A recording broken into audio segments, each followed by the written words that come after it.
ఓం సాయిరామ్. ఆ సాయినాథుని ఆశీర్వాదంతో ప్రతి ఒక్కరూ కూడా ఆనందంగా, ఆరోగ్యంగా, అష్టైశ్వర్యాలతో ఉండాలని మనస్ఫూర్తిగా కోరుకుంటున్నానండి.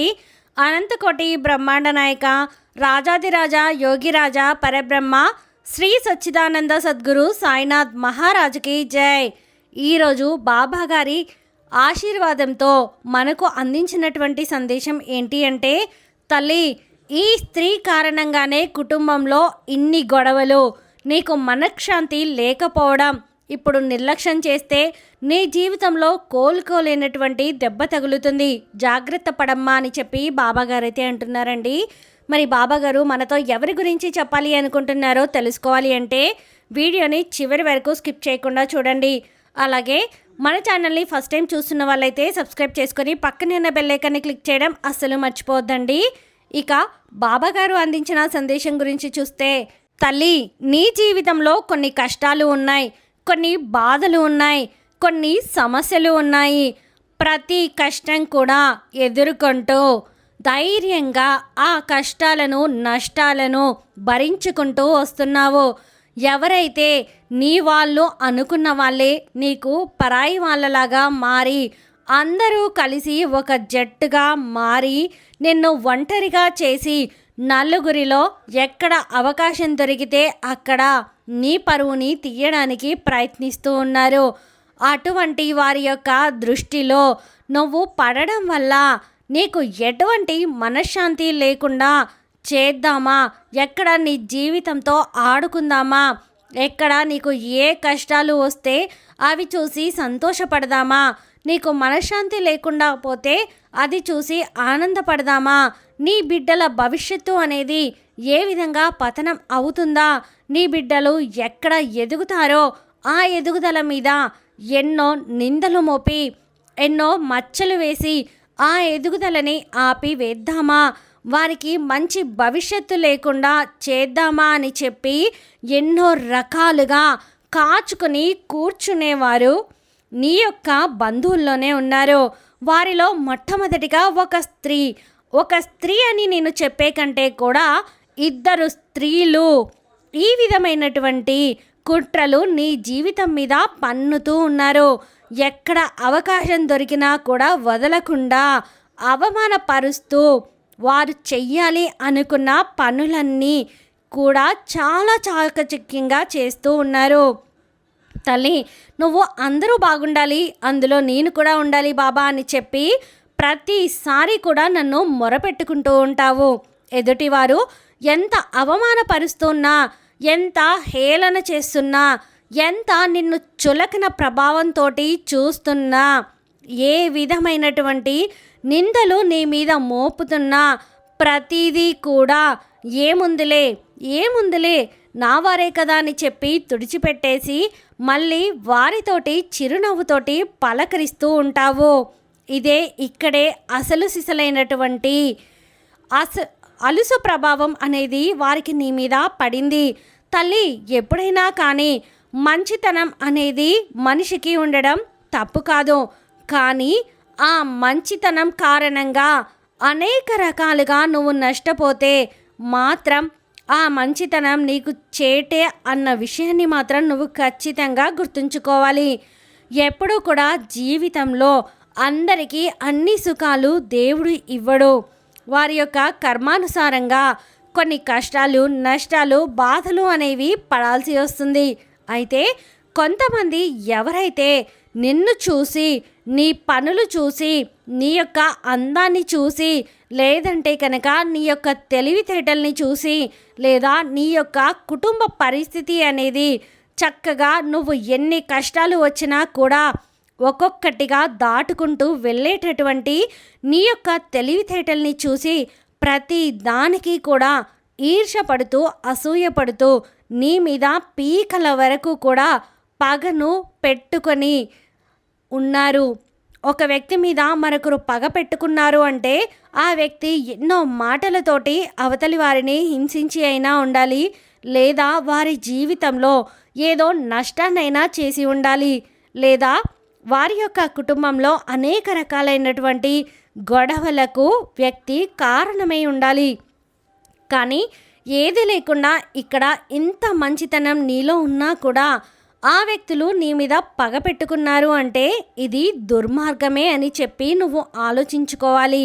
ఇటువంటి దుర్మార్గులకు కుక్క కాటుకు చెప్పు దెబ్బ అనే మాట వినే ఉంటావు కదా. వారితోటి నువ్వు ఈ విధంగా కనుక ప్రవర్తించకపోతే నీ జీవితంలో ఇప్పటికే చాలా కోల్పోయావు, ఇంకా మరిన్ని కోల్పోవాల్సి వస్తుంది. మనిషికి ఓర్పు అనేది అవసరమే, నేను కాదు అని చెప్పడం లేదు. కానీ మితి మించిన ఓర్పు, మితి మించినటువంటి మంచితనం నీకు ఎన్నో నష్టాలను తీసుకొని వస్తాయి అని చెప్పి నువ్వు తెలుసుకోవాలి. నీ జీవితంలో నువ్వు ఒక బొట్టు లేనటువంటి స్త్రీ, ఒక బయట స్త్రీ, ఒకరు ఇంటి పేరుతో గల స్త్రీ, మరొకరు బయట ఇంటి పేరుతో గల స్త్రీ, వీరిద్దరూ కూడా నీకు ఎక్కడ అవసరం వస్తుందో ఆ అవసరం కోసం నువ్వు వారి దగ్గరికి వెళ్ళినప్పుడు అది తీర్చకుండా ఉండడానికి, ఆ అవసరం మరొకరి దగ్గర నుంచి నువ్వు కోరుకోకుండా, ఒకవేళ నువ్వు అడిగినా అది జరగకుండా చెయ్యడానికి కుట్రలు పన్నుతూ ఉన్నారు. నీ మీద ఉన్నవి లేనివి చాడీలు చెప్పి నలుగురిలో, అంటే నీ యొక్క బంధుమిత్రులలోనే నీవంటే ఒక ఈర్ష, ఒక అసూయ, ఒక చూడలేనితనము, ఓర్వలేనితనం, నువ్వు మంచిదానివి కాదు, నువ్వు అందరూ బాగుపడుతుంటే చూడలేవు, నీకు ఈర్ష్య ఎక్కువ, అసూయ ఎక్కువ, నలుగురు చల్లగా ఉంటే నీ కళ్ళు అస్సలు చూడలేవు అన్నట్లుగా నీ యొక్క వ్యక్తిత్వం మీద దెబ్బ కొడుతూ ఉన్నారు ఆ ఇద్దరు స్త్రీలు.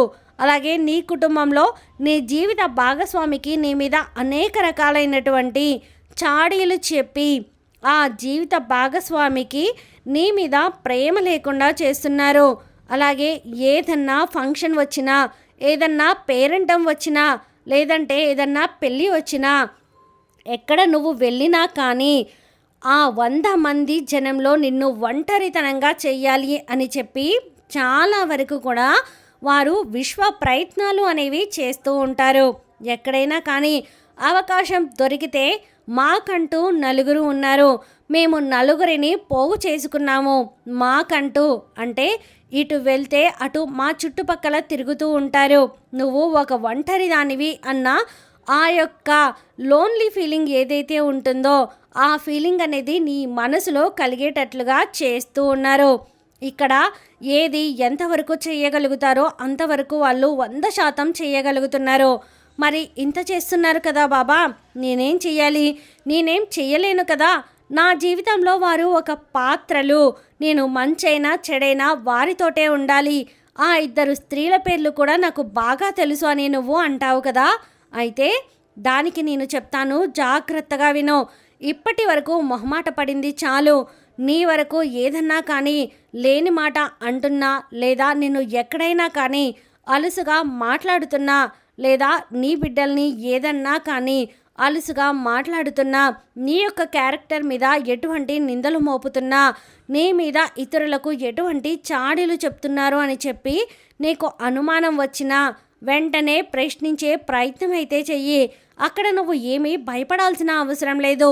అలాగే విలువ ఇవ్వనప్పుడు నువ్వు పదే పదే వారితోటి స్నేహంగా ఉండాలి అని చెప్పి, బంధుత్వం బలపరుచుకోవాలి అని చెప్పి, వారి కోసం నువ్వు ఇంకా ఏదైనా చెయ్యాలి అని చెప్పి, ఇటువంటి ఆలోచనలన్నీ కూడా నువ్వు పూర్తిగా మానివేయాలి. అలాగే నీ యొక్క ఆత్మాభిమానం మీద, అలాగే నీ యొక్క గౌరవం మీద, నీ యొక్క మానసిక సంతోషం మీద ఎటువంటి పన్నాగాలు పన్ని అవి దూరం చెయ్యాలి అని చెప్పి చూస్తున్నా, అక్కడ నువ్వు ఏ విధంగా దొరకకుండా నిన్ను నువ్వు కాపాడుకోగలిగే తెలివితేటలు అనేవి నీలో ఉండాలి. ఇక్కడ ఎవరికి ఎవరు శాశ్వతం కాదు. వారి యొక్క ప్రతి ఆలోచనను తిప్పికొట్టి, మీరు లేకపోయినా కూడా నేను ధైర్యంగా బ్రతకగలను, ఉండగలను, వెళ్ళగలను అని వారి మనసులో ఒక రకమైనటువంటి భావన, మేము ఏం చేసినా పట్టించుకోవడం లేదు, మాకు విలువ ఇవ్వడం లేదు అనే భావన వారిలో కలగాలి. ఇలా వారు నువ్వు ధైర్యవంతురాలివి, నువ్వు ఏది కూడా లెక్క చేయని దానివి, నువ్వు చాలా తెలివైన దానివి అని ఇటువంటి భావనలు ఎప్పుడైతే నీ మీద వారికి కలుగుతాయో అప్పుడు వారు నీకు విలువని ఇవ్వడం ప్రారంభిస్తారు. తల్లి, ఇదంతా కూడా నువ్వు ఖచ్చితంగా తెలుసుకోవాలి. నిన్ను నువ్వు చాలా వరకు కూడా నువ్వు మార్చుకోగలగాలి. నీ జీవితాన్ని ఎప్పుడూ కూడా నువ్వు సంతోషంగా ఉంచుకోగలగాలి. అప్పుడే నీ జీవితంలో నువ్వు సంతోషంగా ఉండగలుగుతావు. తల్లి, ఒకళ్ళు నిన్ను చూసి ఈర్ష్యపడుతున్నారు, అసూయపడుతున్నారు అంటే నీకు ఏదో ఒక గొప్ప టాలెంట్ ఉంది, అందువల్లే అది చూడలేకపోతున్నారు అని చెప్పి భావించి ఇంకాస్త వారి ముందు నువ్వు సంతోషంగా తిరిగే ప్రయత్నం చేయాలి తప్ప వారిని చూసి అయ్యో నాకు ఎందుకు ఇలా జరుగుతుంది, నన్నే ఎందుకు ఇలా చూస్తున్నారు అని చెప్పి లేనిపోని బాధలు తెచ్చుకొని మనశ్శాంతి లేకుండా బ్రతకకూడదు. అర్థమైందా? ఇన్ని గొడవలైనటువంటి అంటే ఇన్ని గొడవలకు కారణమైనటువంటి నీకు మనశ్శాంతి లేకుండా చేస్తున్నటువంటి ఇద్దరి స్త్రీలకు నువ్వు ఎప్పటికప్పుడు చెప్పుతో కొట్టినట్లుగా సమాధానం చెప్పాలి. అర్థమైంది కదా అని చెప్పి బాబాగారు అయితే అంటున్నారండి. ఈ వీడియో మీకు నచ్చితే ప్లీజ్ లైక్ చేయండి. మరికొంతమంది సాయి భక్తులకు వీడియోని షేర్ చేయండి. ఫస్ట్ టైం ఛానల్ని చూస్తున్న వాళ్ళు సబ్స్క్రైబ్ చేసుకొని పక్కనే ఉన్న బెల్ ఐకాన్ని క్లిక్ చేయడం అసలు మర్చిపోవద్దండి. ఆ సాయినాథుని ఆశీర్వాదంతో ప్రతి ఒక్కరూ కూడా ఆనందంగా, ఆరోగ్యంగా, అష్టైశ్వర్యాలతో ఉండాలని మరొక్కసారి మనస్ఫూర్తిగా కోరుకుంటున్నానండి. సర్వే జనా సుఖినో భవంతు. ఓం సాయిరామ్.